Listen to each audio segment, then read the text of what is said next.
seated.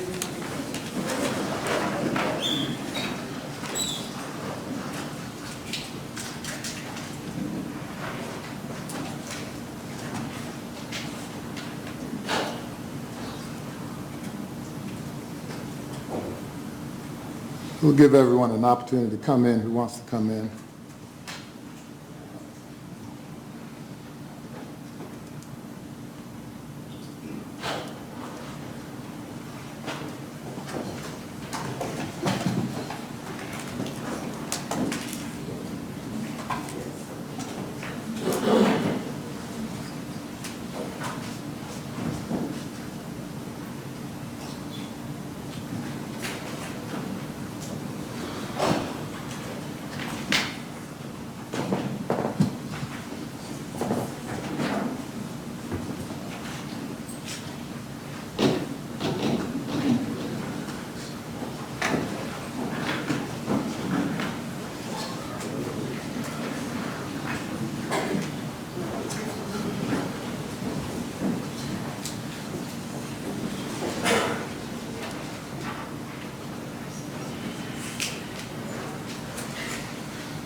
I have a final note from the jury. It says,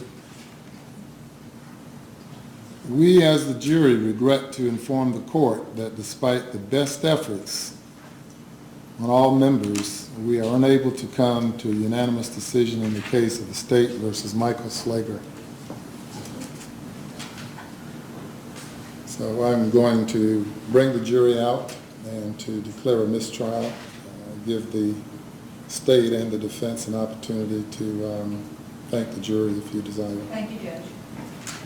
Your Honor, with respect to our earlier request regarding potential double jeopardy on the retrial, would it be appropriate, having not experienced this before, to question the jury? I just don't know how that's done other than there's a double jeopardy argument if they've already reached a decision on the charges.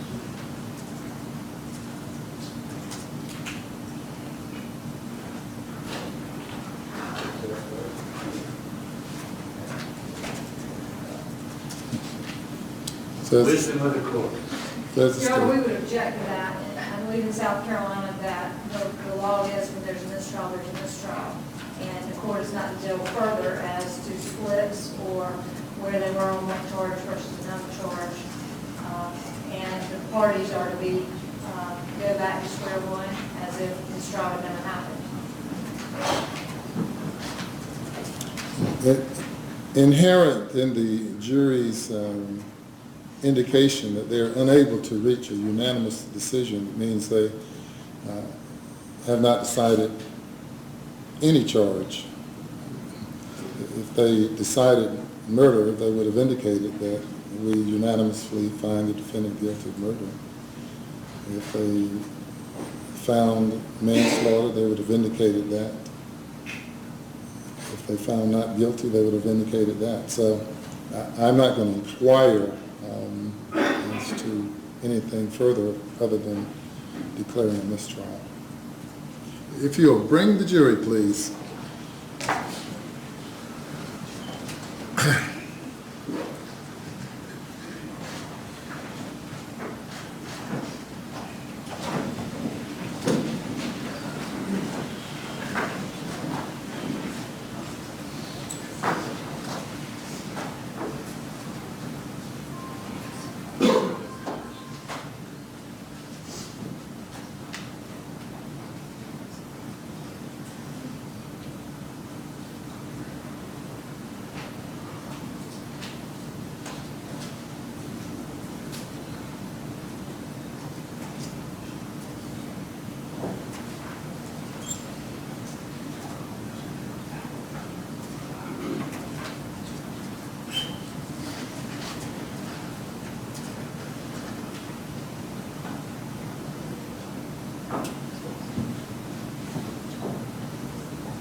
What's yours, what's yours?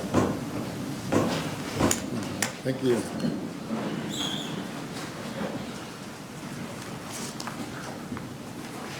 Mr. Foreman, members of the jury have received a note that says we as a jury regret to inform the court that despite the best efforts of all members, we are unable to come to unanimous decision in the case of the state versus Michael Slager.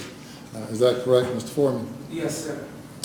All right, well, the court therefore must declare a mistrial in this case, and I so declare that this case is mistried.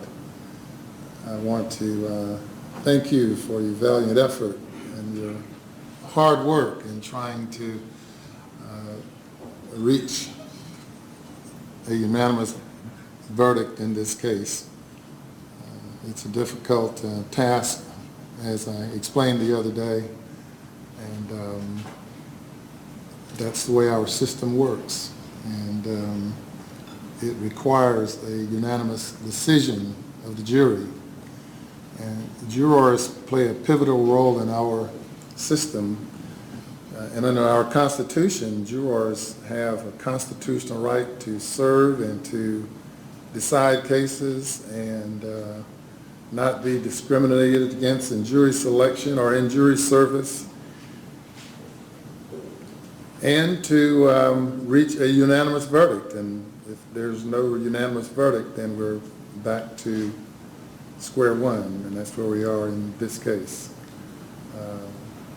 So I want to thank you and want to give the parties an opportunity to thank you as well. I would say to you that you're about to be released from jury duty, which means that all the restrictions that you are under with regard to discussing the case and consulting the media and social media and watching TV and all those things, you're released from all those restrictions. You can discuss the case with anyone that you might want to, but you're not obligated to speak with anyone concerning the case. And if anyone bothers you or interferes with you with regard to this case, if you notify the court, we will address the issue. We are already addressing issues raised with regard to media attempts to photograph, suspected media attempts to photograph you, and all those issues will be addressed. But I want to thank you for your service. You've given this case a good long deliberation, and the longest that I've ever been involved in, and it is what it is. Madam Solicitor. Thank you, Judge. Talk to y'all again. I'm not going to do a closing argument. This isn't going to take very long, but I do want to talk to y'all and again affirm what I said to you in closing and in opening. I wasn't just blowing smoke. Y'all have been remarkable, and I really wish that y'all knew and had something to compare it to know how remarkable that you have been. Your service has been exemplary. You have put in, I believe, more than any trial that we've had. I know more than any criminal trial that we've had, and I believe civil trial. Y'all have worked harder and longer than any jury that we've had, and been more responsive and responsible. We could tell that by the way you were acting during testimony, by your promptness, by your alertness. I mean, you name it. Y'all have been all-stars. And while I don't mean to downplay or understate my disappointment that together we weren't able to reach a resolution, no one can be critical of you. Y'all have been here. Y'all seen every minute of this trial. Don't let somebody from the outside who hadn't seen and done and heard all that you have get into your head. Trust me on that, because there will be some who will try. You have sacrificed more than any of your peers in this community have for jury service. And it hasn't gone unnoticed. And again, I wish y'all had been the ones, but there'll be another day. The other thing that you probably don't have much to compare to is this judge. We have been blessed with a good shepherd in this trial who has kept this trial on track. And we have been so lucky to have Judge Newman, and hopefully he'll stick around for the next go-round. There is some federal involvement in this case, and so what happens next will depend on this court, the court over there, figuring out who goes when. But the statistics say that the next jury will look a lot like you, will have similar experience as you, similar backgrounds as you. And because of that, we really would like to hear from you. I'm not going to bug y'all and track you down and those sorts of things, but y'all can give us valuable insight on how to move forward. And again, there's no criticism for y'all. Y'all have done the best you could with what you had. We respect that. We wish it had been different, but we respect you and we respect that. And any insight y'all can give us, any feedback you can give us, we welcome. And maybe I can give y'all some insight, some inside baseball as well. One other thing, I think I would be remiss if I didn't highlight, the whole world has remarked on Charleston and this community and how we've reacted over the past year and a half. The dignity and grace that this community saw started right there with Scott family. And they have not gotten the credit that they deserve. They have been remarkable from day one. I have been blessed to have them in my life and to work with them. When it first started, that Monday, I met them for the first time on Monday. That would have been the 6th. They had a healthy skepticism, which I think we all understand is natural. That grew to a guarded optimism. And then it grew to trust. And that's what all of our relationships have to be. Across this country, that's what we have to do. And I really hope and pray that if some other prosecutor finds herself or himself in this situation, that they are blessed with a family like that. It gives them the opportunity to do their job and to serve them well. When I finished up closing arguments, whenever that was, and I walked over to give hugs, Papa Scott, the patriarch of the family, said to me, "You'll always be our daughter." And again, I just thank them so much for trusting and for being an example for this community and leading this community to peace. Thank y'all again. Y'all have been remarkable. You've been exemplary, and we are truly grateful. Thank you. Mr. Savage? May it please the court. Yes, sir.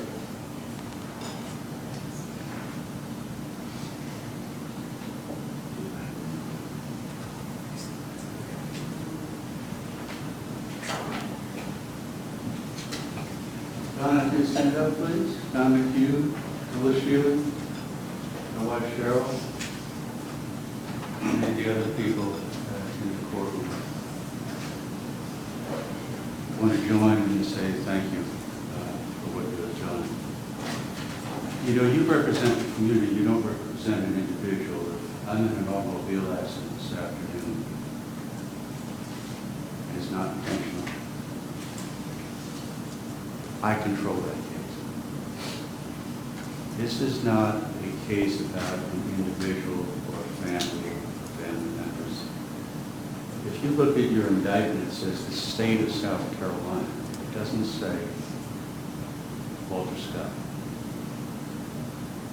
That's not to diminish Mr. Scott, but our system is not geared on individuals. Our system is geared on all representatives of the community, representatives of the state of South Carolina. So I realized there was a note from an individual in this jury that was given to the court last week, and it was emotional in the sense that that juror did not want to accept responsibility in the sense of having to tell a family member about a decision that was made. But those are the decisions that are made in civil court when you're talking about money, you're talking about employment, you're talking about those sort of things. This is a criminal case. And Officer Slager was charged with the most serious crime that one can be charged with in South Carolina. I want you to know that all of us on that side of the room believe in the rule of law.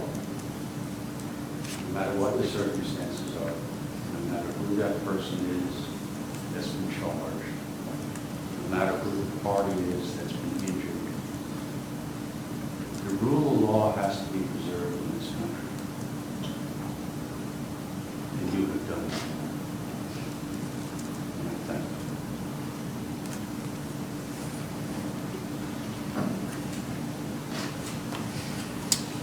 Thank you very much, ladies and gentlemen, and counsel as well, and to all the parties in the case who have helped maintain the decorum of the courtroom and helped us through this process.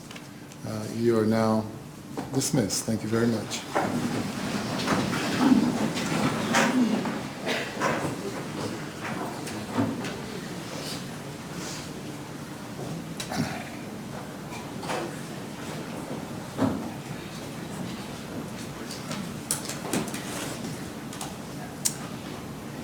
And court is adjourned. Yes. I suppose we need to have a status conference at some point for scheduling. Yes, we'll be happy to schedule a status conference as soon as possible. Judge, I have a commitment across the street in the current trial, and I have a commitment across the street in a trial arising out of these facts. So, probably more imminent is the court satisfied with the bond status? Bond status is approved. We'll figure a time that we can get a status conference that will not conflict with across the street. Thank you. Thank you, Judge.